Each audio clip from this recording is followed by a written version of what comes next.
di Hall 5 AISPA City. Acara ini juga akan diadakan secara virtual mulai tanggal 25 April hingga 31 Agustus 2025 melalui platform www.ifra-indonesia.com. Sebagai informasi untuk rekan-rekan media, bahwa rangkaian IFRA di tahun ini akan diselenggarakan sebanyak 2 kali. Pameran pertama akan berlangsung pada bulan April, di mana IFRA berkolaborasi dengan Indonesia Culinary Expo dalam gelaran The 23rd IFRA XX. Selanjutnya, pameran kedua akan dilaksanakan pada tanggal 29 sampai dengan 31 Agustus 2025 dalam gelaran The 24th IFRA Business Expo. IFRA XX akan diikuti oleh 240 perusahaan dari 350 brands serta menghadirkan rangkaian program pendukung, diantaranya IFRA Business Podcast, IFRA Women's Talk, Celebrant Talk Show, Business Mascot Competition, Interactive Quiz and Lucky Draw, IFRA Awards and Gathering, dan masih banyak lagi tentunya program-program lain yang akan diadakan. Selain itu, pada tahun ini juga akan ada program baru dengan konsep kuliner, yaitu Culinary Talk Show dan Culinary Workshop atau Live Cooking Day. Teman-teman media, sebelum kita memulai acara pada hari ini, marilah kita saksikan cuplikan video teaser IFRA X ICE 2025. Selamat menyaksikan.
Sebagai pembuka acara pada siang hari ini, marilah kita dengarkan kata sambutan dari Bapak Septo Supriyatno selaku Direktur Bina Usaha Perdagangan Kementerian Perdagangan Republik Indonesia.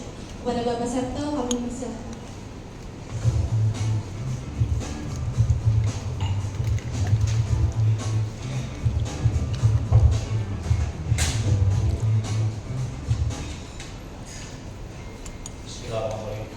Assalamualaikum warahmatullahi wabarakatuh. Salam sejahtera bagi kita semua. Om Swastiastu, Namo Buddhaya, Salam Kebajikan. Yang saya hormati Bapak Anus Kahdar, selaku Ketua Asosiasi Franchise Indonesia. Terima kasih banyak Bapak. Mohon maaf saya terhubungi karena ada agenda setelah ini yang saya harus kembali lagi ke kantor. Kemudian yang saya hormati Presiden Direktur dia adalah Komisioner Pak Dasar Mamau. Kali kedua saya kali ini tanya ke Bapak juga. Rupanya ini jadi tempat favorit Bapak ya Pak. Ya sangat representatif kegiatan komunitas atau pertemuan sangat santai tempatnya. Dan yang saya cintai juga para undangan yang mohon maaf saya tidak dapat saya sebutkan satu-satu dari pelaku usaha maupun media yang luar biasa melakukan untuk kegiatan preskon pada siang hari ini. Dan tentunya pada kesempatan yang berbahagia ini, izinkan saya karena ini masih di bulan Syawal mengucapkan selamat hari raya Idul Fitri. Mohon maaf kalau tadi semuanya dan bagaimana kita bisa bertemu acara press conference pameran The 23rd International Franchise Licensing Business Concept Expo and Conference dan International Culinary Expo tahun 2025. Tepuk tangan untuk acara ini.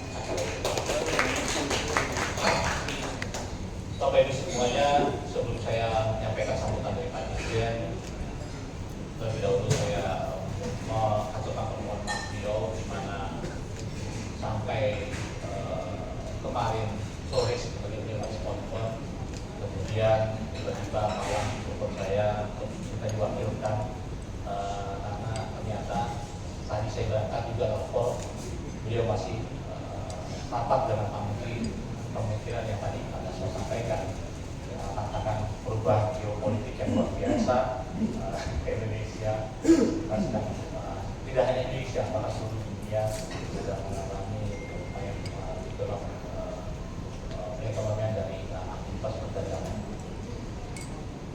Baik, saya akan menyampaikan sambutan dari beliau. Pertama-tama, saya menyampaikan apresiasi sebesar-besarnya kepada Asosiasi Franchise Indonesia (AFI) atas komitmennya dalam mendukung pertumbuhan kewirausahaan di Indonesia dengan memperkenalkan berbagai konsep bisnis, peluang usaha, kemitraan, dan UMKM khususnya sektor waralaba. Apresiasi setinggi-tingginya juga saya aturkan kepada seluruh pemangku kepentingan sektor waralaba yang telah menjadi mitra kerja pemerintah selama ini. Saya sangat mengharapkan agar kolaborasi nyata ini dapat terus berlangsung dalam upaya mendorong pertumbuhan ekonomi Indonesia.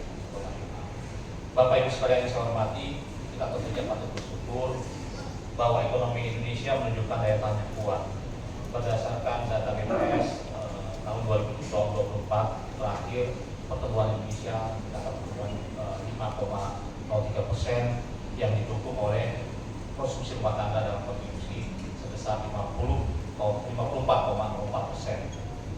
Sementara dari sisi perdagangan, Indonesia terus mencatatkan kinerja positif dengan surplus neraca perdagangan selama 5 tahun berturut dengan nilai kumulatif mencapai 31,04 miliar US dollar sepanjang tahun 2024. Namun tentunya kita tidak dapat menutup mata terhadap dinamika global yang telah berkembang saat ini. Ketegangan geopolitik dan perdagangan internasional kembali meningkat seiring dengan dilakukannya kebijakan proteksionis oleh Presiden Donald Trump. Dalam situasi global yang tidak tentu, penting bagi kita semua memperkuat ekonomi domestik, memperluas basis wirausaha, dan mendorong konsumsi serta inovasi, investasi dan negeri untuk menjaga pertumbuhan nasional. Bapak Ibu sekalian yang saya hormati, dalam menghadapi tantangan eksternal tersebut, kita memerlukan kekuatan internal. Salah satu fondasi pentingnya adalah kewirausahaan. Saat ini rasio kewirausahaan Indonesia baru di angka 3,35% dari total angkatan kerja yang sebanyak sekitar 4,9 juta wirausaha. Untuk menjadi negara maju, tentunya Indonesia membutuhkan jumlah wirausaha minimal 4%, ya, 4% sangat minimal sekali ya, dari total angkatan kerja. Sebagai perbandingan, tentunya kita bisa lihat negara tetangga ya, kewirausahaan di Malaysia itu mencapai 4,72%, Singapura 8,75%, dan Amerika Serikat mencapai 12%.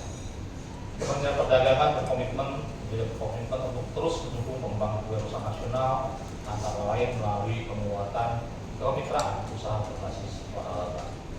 Waralaba kita harapkan dapat menjadi solusi untuk memperkuat fondasi ekonomi nasional melalui akses yang mudah untuk memulai usaha, sistem bisnis yang terstandarisasi dan dapat direplika serta didukung keberlanjutannya demi pemberi waralaba dan bagi mitranya. Kementerian Perdagangan menyambut baik dan mendukung sepenuhnya penyelenggaraan pameran IFRA dan AIS tahun 2025 ini sebagai bentuk upaya dalam mendorong penciptaan kewirausahaan melalui waralaba dan tingkat lainnya.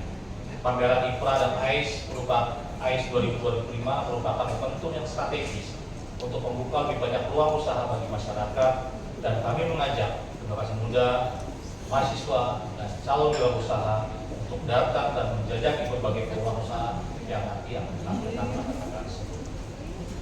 Bapak Ibu sekalian yang saya hormati, sebelum saya mengakhiri, kita saya menyampaikan terima kasih Pak Daswa, yang mana sebelumnya kami diajak juga podcast ya Pak, dan untuk mensosialisasikan kegiatan bagaimana sehingga mudah-mudahan dari kegiatan tersebut dapat memberikan informasi seluas-luasnya kepada masyarakat dan dapat mengedukasi pelaku usaha dan calon pelaku usaha yang akan menjadi wirausaha. Sebagai penutup, saya menyampaikan apresiasi kepada seluruh pihak yang telah mendukung ekosistem waralaba dan kewirausahaan Indonesia. Mari kita jadikan tantangan global sebagai pemicu untuk memperkuat ekonomi dalam negeri kita. Semoga respon hari ini dapat lebih mensosialisasikan pameran IFRA dan AIS 2025 yang akan diselenggarakan pada tanggal 25 April tahun 2025 di AIS BSD Tangerang. Ya, kami berharap masyarakat luas bisa memanfaatkan acara ini sehingga banyak terciptanya maritim ekonomi yang baru. Dan izinkan saya sebelum menutup acara ini, saya untuk pantun Bapak Ibu semuanya, cari usaha waralaba bersama teman. Datang IFRA sambil berdaya. Mari bersama gerakan kewirausahaan menuju Indonesia maju dan berdaya. Terima kasih. Saya akhiri. Wassalamualaikum warahmatullahi wabarakatuh. Baik, terima kasih Bapak Seto. Baik, assalamualaikum warahmatullahi wabarakatuh. Waalaikumsalam. Selamat siang, salam sejahtera buat kita semua. Shalom, swastiastu, namo buddhaya, salam kebajikan. Yang saya hormati dan saya banggakan Pak Anang, Ketua Asosiasi Franchise Indonesia, senior saya, guru saya, dan semua adalah Pak Anang. Kenapa kita ada di sini ya karena Pak Anang. Pak Seto yang sudah mendahului kita pulang karena ada panggilan dari kantor Departemen Perdagangan. Terima kasih Pak, saya ucapkan atas sambutannya dan kehadirannya pada siang hari ini. Para peserta franchise Indonesia IFRA pada hari ini yang hadir, selamat siang, dan rekan-rekan media yang saya banggakan dan saya cintai dan yang saya hormati, yang sampai saat ini selalu mensupport IFRA, yang tidak capek-capeknya mensosialisasikan IFRA kepada masyarakat luas. Selamat siang. Di tengah-tengah keadaan yang tidak menentu ini tadi sudah disampaikan oleh Pak Seto, di mana isu globalisasi akan terhambat sebentar karena ada sambutan dari Presiden Amerika yang agak sedikit mengoncangkan dunia, sehingga kita menghadapi sesuatu yang tidak mudah. Dan itu disampaikan oleh Pak Seto, dan saya sudah tadi bicara juga mengenai apa yang dilakukan, dan saya dengar juga ada beberapa daripada pemerintah untuk berangkat ke Amerika untuk melakukan negosiasi sesuai yang kita baca di media-media massa. Namun pada hari ini Asosiasi Franchise Indonesia dan Diandra Promosindo tetap akan menggairahkan pameran yang kita sudah lakukan bertahun-tahun, yaitu IFRA, International Franchise Fashion and Business Concept Expo tahun 2025 yang akan diadakan pada tanggal 25 sampai 27 April, yaitu tinggal 1 minggu ke depan, dan akan berlangsungkan di AIS BSD selama 3 hari berlangsung. Dan IFRA ini sudah menjadi platform buat industri waralaba dan industri usaha kita di nasional. Untuk itu kami berbangga hati menyelenggarakan IFRA tahun ini yang akan diadakan edisi pertama tanggal 25 sampai 27 April, yaitu di Indonesia Convention Center and Exhibition di BSD City. Dan yang kedua adalah edisi yang kedua adalah pada tanggal 29 sampai 31 Agustus di Jakarta International Convention Center. Untuk edisi pertama, IFRA akan berkolaborasi Bapak Ibu sekalian dengan Indonesia Culinary Expo untuk menghadirkan IFRA dan ICE 2025 ini, Indonesia Culinary Expo.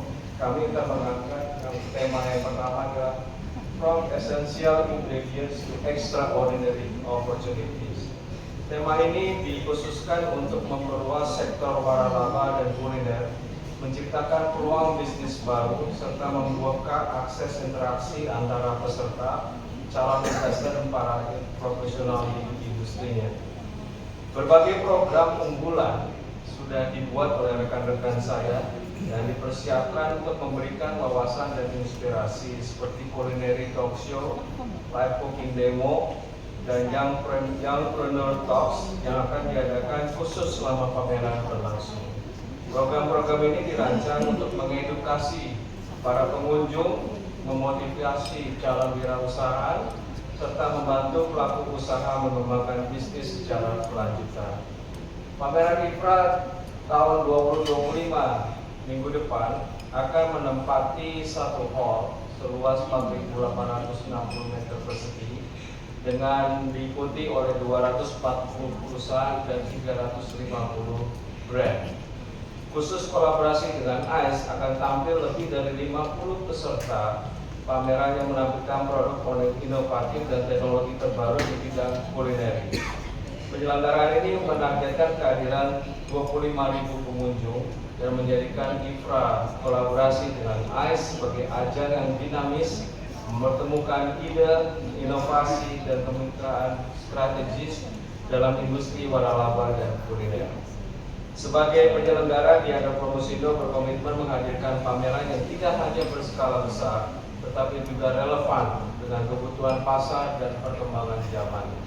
Diana terus mendorong digitalisasi dan kolaborasi lintas sektor guna memperluas cakupan bisnis peserta dan memperkuat daya saing industri waralaba Indonesia.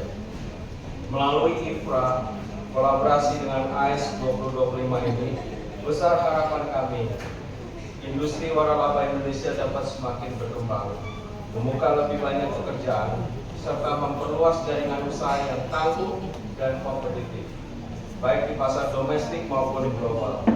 Kami optimis bahwa penyelenggaraan ini akan menjadi katalisator bagi pertumbuhan dan inovasi dalam dunia usaha kita.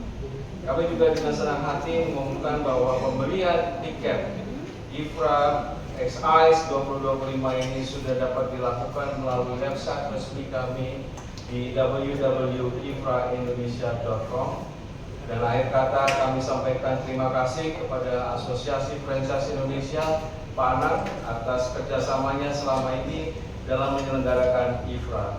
Serta terima kasih kepada Kementerian Perdagangan Republik Indonesia dan semua pihak yang telah mendukung dalam kesuksesan pameran ini. Sekian dari saya. Wassalamualaikum warahmatullahi wabarakatuh. Waalaikumsalam.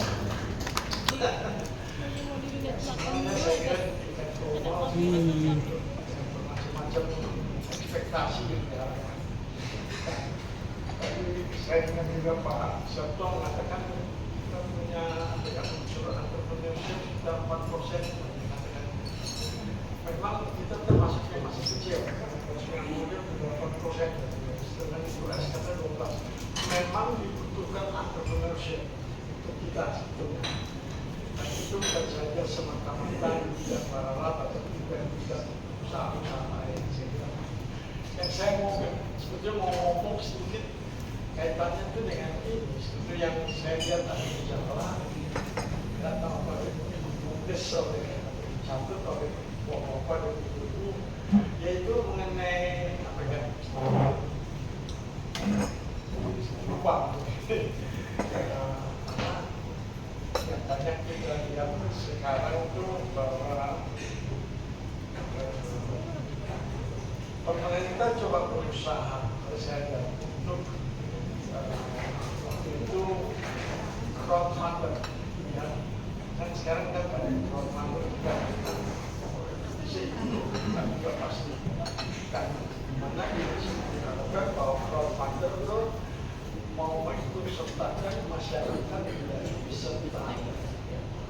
saham, walaupun secara tidak 100% tapi secara kecil-kecilan ikut serta. Sebetulnya idenya bagus menurut saya.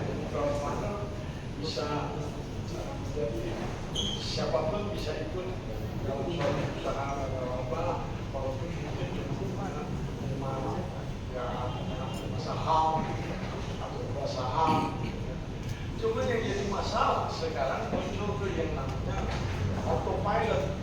Yang namanya autopilot. Nah ini autopilot ini saya kira ini sudah mengarah kepada keadaan yang saya kira udah benar kalau menurut saya. Jadi pengertian autopilot itu dimanfaatkan benar-benar oleh para pengusaha kita loh.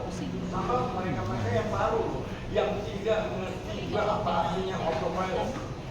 Dan saya terang dulu pengertian saya akan autopilot. Autopilot itu adalah di dunia penerbangan, itu betul. Dimana pada suatu keadaan, dimana pesawat itu sudah punya titik yang tertentu dia akan capai. Umpama misalnya kita ngomong dari Jakarta kita mau ke London, ya mungkin dia terbang dari Jakarta, Singapura, Colombo. Nah, mulai dari saya nggak tahu, mulai dari Colombo ke Londonnya atau dari Roma ke Londonnya, mungkin sudah mulai mantep gitu kan. Jadi sudah garis lurus, tidak ke kiri, tidak ke kanan, tidak turun ke bawah atau naik ke atas, udah mapan. Ya, itu pada saat itu memang suatu pesawat bisa autopilot, artinya pilotnya nggak usah masih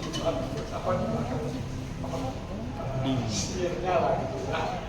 Tapi dia bisa mungkin mau ke belakang atau makan sebentar atau mungkin juga ya mau merokok, saya nggak tahu ya. Tapi itulah maksudnya autopilot itu adalah pesawat mana tidak ada turbulensi, tidak mau ke kiri, tidak mau ke kanan, tidak mau turun, naik juga tidak, tapi sudah melurus tujuannya. Itu benar di penerbangan. Tetapi itu tidak mungkin ada di bisnis toh. Mana mungkin bisnis bisa diam bergerak sama sekali. Nah itu yang dimanfaatkan oleh mereka yang saya tidak tahu mereka mengerti ya atau tidak. Tapi itu yang terjadi. Nah, yang kedua yang saya juga mau sampaikan itu coba bayangkan kalau sekiranya suatu bisnis ya, yang mau diasuransikan, loan insurance misalnya, kita tahu bahwa loan insurance itu bisa terima segala jenis asuransi. Pemain sepak bola kakinya diasuransikan, betul bisa. Pemain tenis tangannya diasuransikan, bintang film yang kaki tangannya mau diasuransikan bisa. Tetapi bisnisnya nggak bisa. Mana mungkin bisnis bisa diasuransikan? Nah itu bandingannya dengan autopilot. Tapi orang kita tuh, kita tuh terjadi seperti itu. Bahwa ini sekarang autopilot dimanfaatkan oleh mereka-mereka yang menurut saya banyak kan. Kalau saya mengatakan kalau dia mulai pakai ini kalau saya nggak tahu. Kalau sebenarnya nanti coba fokus ya. Kalau saya mengatakan kalau ada pengusaha, ya maaf ya, sudah mulai mengatakan dia autopilot, jelas, ini maaf, aku ngomong ya, itu usaha pasti belum franchise. Itu saya bisa ngomong, pasti belum franchise. Karena kalau dia franchise, dia tidak akan mengatakan itu autopilot. Kenapa? Di franchise, itu memang mestinya owners operator itu persyaratannya, bukan owners investor, ngerti ya? Owners operator, owners harus mengelola. Kenapa? Tidak lupa juga, karena seorang franchisee satu waktu kan dia juga ingin menjadi seorang wira swasta, betul tidak? Dan itu memang prosesnya seperti itu yang terjadi. Karena biasanya malah ada contoh, saya tuh jadi ketua asosiasi franchise di Amerika, Hashim orang Pakistan. Dia mulai dengan suatu usaha restoran jadi franchise, saya nggak tahu namanya apa dalam sana. di Atlanta. Tapi kemudian dia mengelola suatu grup sekelompok gitu. Itu caranya yang kedua. Lanjutnya dia jadi seorang franchisor. Itu polanya memang. Jadi saya mau mengatakan. Jadi kalau ada di kita, saya kira kita banyak sekali. Malah di brosurnya pegang autopilot, kita autopilot, sebetulnya udah kelihatan banget. Kalau ada yang mengatakan dia autopilot, jelas itu nggak benar. Nggak benar, nanti usaha itu pasti bukan franchise, masih DO. Masih DO, artinya persyaratan menjadi usaha franchise itu pastinya belum. Nah itu jangan lupa. Jadi inilah yang saya mau sampaikan. Jadi memang sebagai franchisee dimaksudkan dari usaha yang namanya jadi pengelola, jadi bukan investor top. Saya sudah lihat ini aneh aja, tapi sudah. Saya nggak lihat itu di Singapura, saya nggak lihat di Malaysia, tapi di Indonesia kok ada yang artinya ya jadi usaha yang BO itu oke, tapi owners, investor only, owner pemilik cuma mau jadi investor saja. Wah, saya nggak tahu kenapa ya, karena apakah ini karena mencari peluang untuk invest dan tidak banyak, jadi kita coba ke yang sokong pada lama. Tapi ini yang terjadi, dan saya lihat itu di Singapura. Di Indonesia juga nggak ada yang dinamakan owners investor. Saya tahu in franchise, dalam ilmu franchise, owners operator, pemilik harus operator, pengelola. Karena pengelola itu akan menimbulkan dia punya kegiatan kewirausahaan. Itu saya kira benar. Itu jalurnya yang benar lah. Yang secara yang nggak tahu, saya sudah saya menginginkan bidang franchise sejak tahun 80 tahun. Kalau tak ada 51 tahun, cukup lama saya bisa mengatakan memang harusnya owners operator, bukan owners investor. Itu saya kira. Dan malahan buat kita lihat.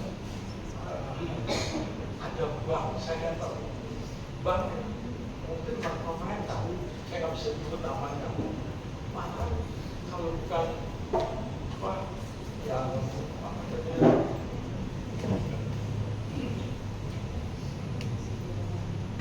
sebetulnya yang paling bank yang jadi yang autopilot ini. Kalau bukan autopilot yang mana mau? Dia lebih aman yang autopilot. Saya nggak ngerti. Kalau menurut saya, gimana ya? Kecuali franchisornya bertanggung jawab, yes. Tapi kalau enggak, ya belum tentu juga kan? Karena mungkin yang dia pegang franchisornya, dia bisa. Sebetulnya saya ada usul waktu crowdfunder disetujui oleh pemerintah dalam hal ini Direktorat Bina Usaha. Saya apa bukan ya? Masih saya kira konseptor. Jadi menyetujui crowdfunding tahu ya, crowdfunder ikut mendanai usaha-usaha franchise. Disetujui oleh Kementerian katakan ya, Direktorat Bina Usaha. Saya sih boleh saja, cuma kalau boleh ya mereka juga selek, tapi jangan kalau boleh itu saya usulkan langsung kepada crowdfundernya. Kenapa enggak kalian manfaatkan kalau franchise harus melatih franchisee-nya kan? Karena itu persyaratan dari suatu usaha franchise dilatih ya dengan SOP yang benar menjadi seorang pengusaha. Itu benar. Kenapa tidak memanfaatkan mahasiswa waktu saya masih ingat karena saya sempat ini kan Prasetya Universitas Prasetya Mulia, karena Prasetya Mulia memang intensif examnya selesai semester 8 ya, untuk mereka bisa suatu usaha yang mereka melakukan bersama-sama kelompok. Sehingga dalam komprehensif exam ini dia diuji dalam hal usaha yang mereka lakukannya. Saya kira itu benar. Dan saya usulkan kepada Ketua Master untuk memanfaatkan itu mahasiswa-mahasiswa tersebut yang masih membutuhkan lapangan pekerjaan. Kita juga berbuat sesuatu yang kemajuan usaha Indonesia. Nah, ini yang saya ingin. Jadi saya kira lagi sekali saya mau mengatakan kalau saya ada yang usulkan kita autopilot, saya udah tahu nih pasti dia bukan franchise. Untuk menjelaskan secara detail persiapan penyelenggara, pada Ibu Mega kami persilakan. Baik, terima kasih. Assalamualaikum warahmatullahi wabarakatuh. Teman-teman media, terima kasih sudah hadir di sini. Di sini saya ingin memaparkan sedikit lebih dalam tentang ISRA, di mana kita mempunyai ISRA di tahun 2025 ini 2 kali. Jadi yang pertama, batch pertama kita di ICE dengan menggandeng Indonesia Culinary Expo. Kemudian yang untuk batch keduanya kita di Agustus, tepatnya di tanggal 29 hingga 31 Agustus, tempatnya di JICC. Jadi di pusat kota sama di BSD. Baik, ini untuk sekilas dokumentasi foto-foto di 2024. Kemudian untuk 2024 itu kita ada highlight sedikit, yaitu kita ada 3 hari offline-nya, kemudian 30 hari online-nya. Nah, di 2025 ini kita online-nya diperpanjang sampai dengan Agustus tanggal 31. Kemudian di venue-nya sendiri nanti kita di ICE ya, bulan April ini, minggu depan tanggal 25 sampai 27, jam buka pameran di jam 10, kita tutup di jam 8 malam. Untuk online-nya ini kita juga ada di www.ifra-indonesia.com. Nah, ini untuk floor plan-nya, kurang lebihnya kita memiliki area food court juga untuk teman-teman yang mungkin hadir di sana, nggak perlu ada 80 media partner dan ada 28 nature of business, dan target kita untuk transaksi di 1,5 triliun. Adapun program-programnya, kurang lebihnya ada 14 program yang sudah kita jalankan, ditambah 3 program lagi yang baru.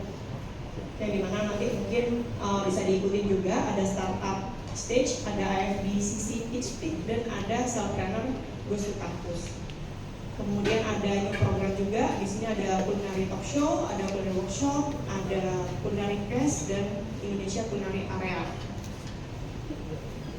Nah, ini untuk seleb-runner talk show-nya kita ada 2 seleb, yaitu ada Chelsea Isran sama Coki Partili.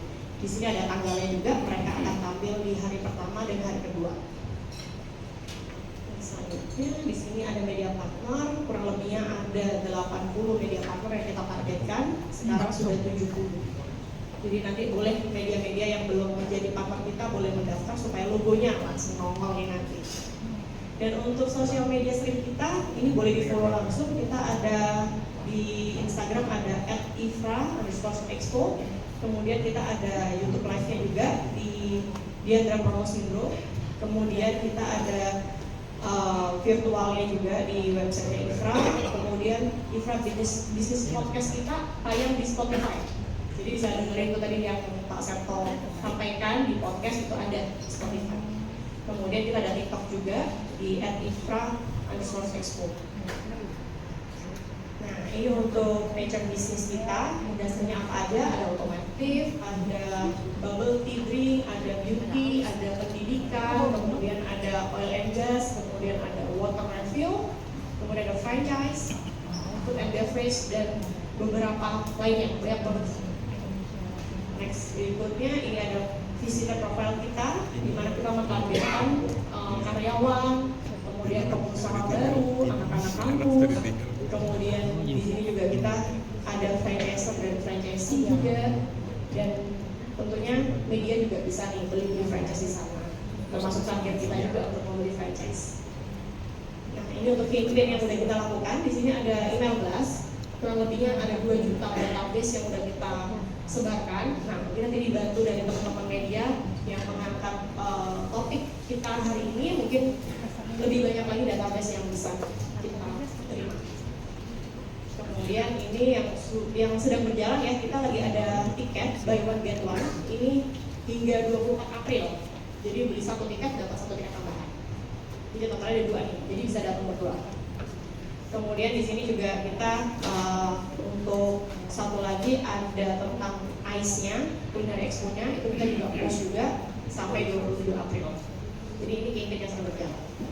Kemudian untuk registrasi ini ada QR code, jadi bisa di-scan langsung untuk registrasi. Untuk di hari hanya kita media itu free ya, jadi tinggal nunjukin ID aja onsite, nanti bisa dapat tiket masuk gratis. Kemudian di sini ada student, nakes, TNI Polri, ASN bisa dapat 50% dengan menunjukkan ID di tanggal 25 sampai 27 April. Jadi onsite registration bisa dapat 50%. Dan untuk BW1 yang tadi itu di tanggal 24 April terakhir. Sekian mungkin yang bisa saya paparkan, nanti bisa tanya jawab langsung. Terima kasih teman-teman. Wassalamualaikum warahmatullahi wabarakatuh. Kembangkan suatu usaha menjadi usaha unggulan, ya. Bahwa keadaan mungkin buat ekspor, tapi kita tidak, jangan lupa Indonesia mempunyai domestic consumption yang cukup tinggi.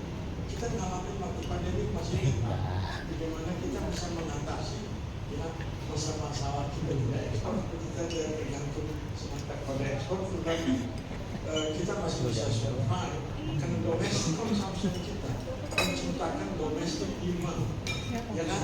Domestic demand itu menciptakan orang mau berinvestasi. Jadi itu masih muter begininya, kan gitu.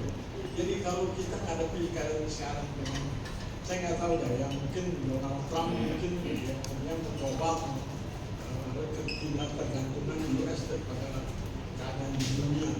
Ya, saya kira itu tergantung dari manusia-manusianya juga. Saya masih ingat katanya Ronald Reagan sudah pernah membaca mengenai apa yang mau dilakukan oleh Donald Trump itu.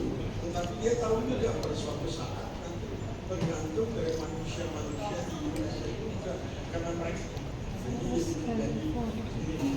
tergantung dari orang-orangnya juga karena mungkin melihat keadaan maaf ya kita memperhatikan dari UMKM kita bisa. Jadi nanti mereka tergantung pada proteksi dari pemerintah.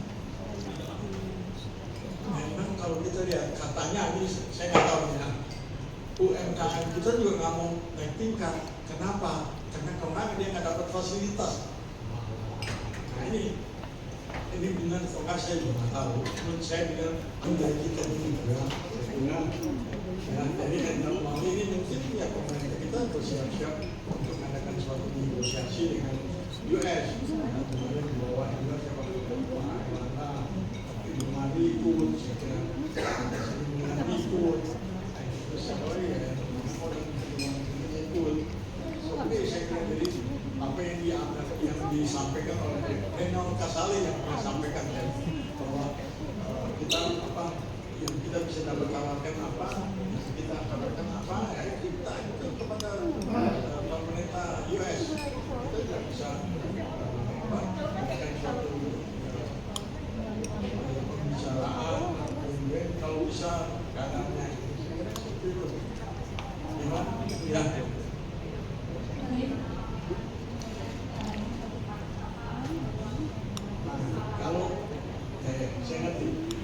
Kalau boleh, kita ngadakan ini itu ada maksud supaya kita memberikan kesempatan untuk berpameran.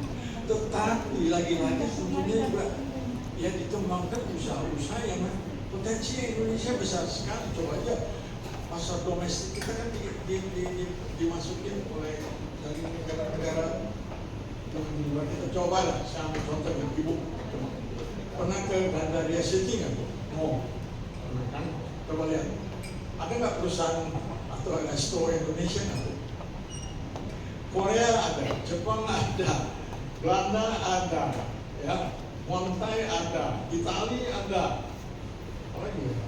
Thailand ada, Singapura ada, Malaysia ada, Indonesia ada. Ada 6 bulan. Betul. Nah itu yang saya bilang. Loh, kita punya mall, kita punya ini gimana? Dari luar. Kenapa nggak Indonesia? Nah itu yang berapa kali saya dorong. Ya, juga saya sempat ngomong Pak Seto, memang kita yang bisa dorong. Nggak bisa dari luar yang kayak malu. Dari luar mencari kesempatan. Nah ini sekarang itu AFI itu mengganggu lagi di bulan September yang mendatang. Saya kira Singapura tuh mau belajar dari Indonesia, tapi saya kira kita nggak bisa kasih apa ya suatu tuntunan yang baik karena kita belum ada contoh. Walaupun di benak saya sih ada, kan belum terbukti lah sebetulnya. Tapi yang saya mau mengatakan ini, mereka mau mengadakan blog, yaitu suatu perkampungan lisensi satu, ya. Dan yang kedua mereka mau mengembangkan hawkers itu jadi apa ya? Apa sih hawkers Pak? Bukan food court ya, hawkers apa yang jangan merupakan lah gitu. Merupakan hawkers jadi dia mau hawkers juga kita diundang, dikiranya kita punya pengalaman. Nah, saya tahu Indonesia tuh mestinya mempunyai peluang.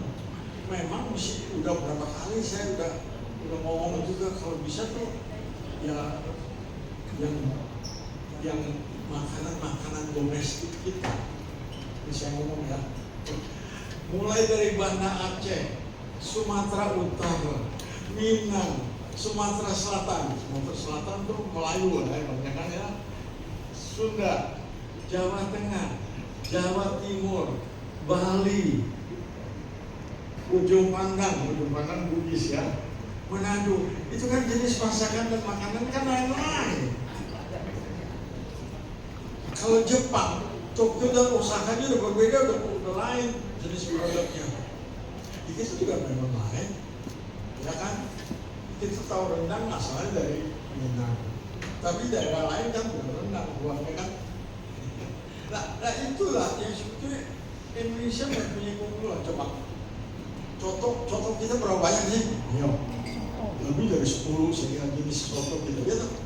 Soto Bandung, soto Betawi, soto Kudus, macam soto kita. Kenapa kan dikembangkan?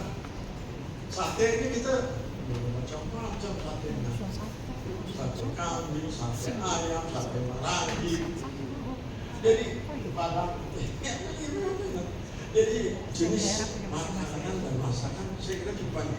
Soalnya kenapa saya bisa ngomong begini? Saya dulu di Mentras itu bikin makanan kaleng, tapi makanan kaleng base-nya dasarnya itu lebih banyak Jawa Tengah, makanan Jawa Tengah dari kayak apa ya? Makanan-makanan yang kita kenal lah, ya makanan ya memang kita makan sehari-hari, ya semur kayak itu ada, terus ada sayur nangka, sambal ya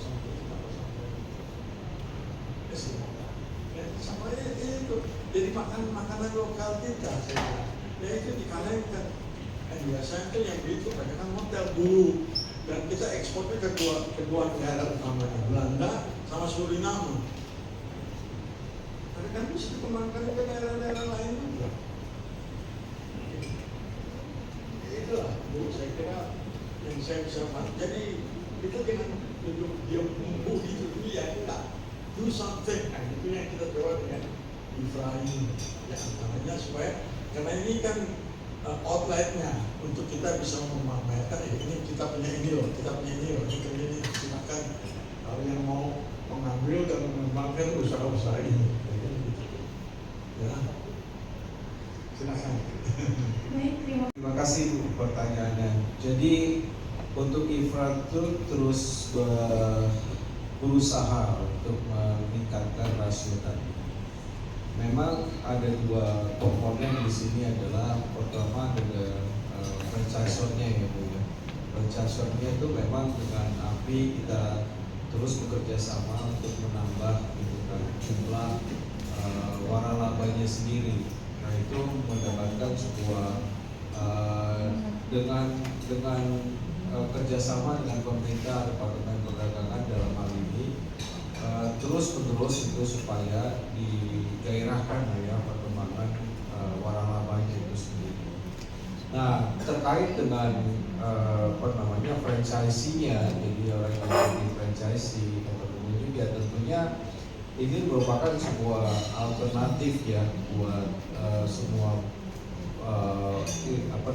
pengunjung atau peserta-peserta yang datang di dalam acara ini untuk ditawarkan produk-produk daripada franchise ini, sehingga bisa menumbuhkan ini. Jadi tidak, sebenarnya ada dua arah itu ya, jadi dari franchisor-nya maupun dari franchisee-nya. Nah, franchising-nya merupakan sebuah alternatif atau investasi di luar daripada produk-produk investasi yang ditawarkan. Nah, ini kadang menawarkan sesuatu yang real ya Bu ya, tidak seperti investasi bodong. Memang ada barangnya yang bisa dilihat lah ya di pameran-pameran kita yang terkurasi dengan baik oleh Pak Anang di sini dan Departemen Perdagangan dan kami semua terkurasi dengan baik. Hampir dipastikan tidak ada investasi yang bodong. Memang ada beberapa, mungkin ada beberapa seleksi yang akan dialakukan dalam transaksi realnya ya, dalam usaha itu sendiri antara franchisee dan franchisor.